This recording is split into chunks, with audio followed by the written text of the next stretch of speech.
ଦେଖନ୍ତୁ, ସ୍ଥାନୀୟ ଲୋକଙ୍କ ଉପସ୍ଥିତ ବୁଦ୍ଧି ଯୋଗୁଁ ଜଣେ ଯୁବକଙ୍କର କେଉଁଭଳି ଭାବରେ ଜୀବନଟି ବଞ୍ଚାଇ ଦିଆଯାଇପାରିଲା। ଜଣେ ଭାଇ ଆମର 40ରୁ 50 ଫୁଟ ଗଭୀର କୂଅ ଭିତରକୁ ପଡ଼ିଯାଇଥିଲେ। ଆମକୁ ଖବର ଦେଇଥିଲେ। ଆମେ ଖବର ପାଇ ସଙ୍ଗେ ସଙ୍ଗେ ସେଠାରେ ପହଞ୍ଚି ରୋପ୍ ଲାଡର ପକାଇ ଆମର ଜଣେ ଷ୍ଟାଫ୍ ଓ 2 ଜଣ ଭାଇ କୂଅ ଭିତରୁ ପଶିଥିଲେ।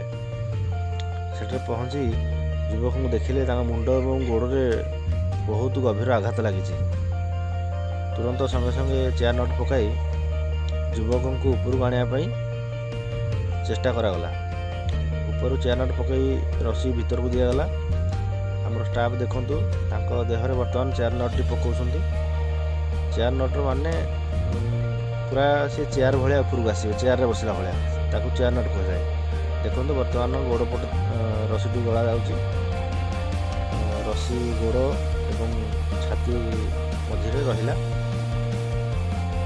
ରସି ଗଳେଇ ଦିଆଯାଇଛି। ବର୍ତ୍ତମାନ ଭାଇଙ୍କୁ ଉପରକୁ ଆଣିବା ପାଇଁ ବ୍ୟବସ୍ଥା କରାଯାଉଛି। ବନ୍ଧା ସରିଗଲା। ଦେଖନ୍ତୁ, ଭାଇ ଏବେ ଧୀରେ ଧୀରେ ତାଙ୍କୁ ଉପରକୁ ଅଣାଯାଉଛି। ଦେଖନ୍ତୁ, ଏଇ ଯେଉଁ ଚେୟାର ଭଳିଆ ସେ ବସୁଛନ୍ତି, ଆକୁ କୁହାଯାଏ ଚେୟାର ନଟ୍। ଦେଖନ୍ତୁ, ଭାଇ ବର୍ତ୍ତମାନ ଉପରକୁ ଅଣାଯାଉଛି। ସେ ଟିକେ ସାମାନ୍ୟ ଆହତ ଅଛନ୍ତି, ଆହତ ଅବସ୍ଥାରେ।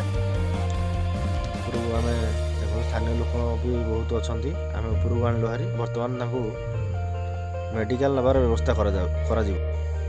ଶେଷରେ ସେ ଭାଇ ଏବଂ ତାଙ୍କ ପରିବାର ଆମକୁ ବହୁତ ଧନ୍ୟବାଦ ଜ୍ଞାପନ କରିଥିଲେ।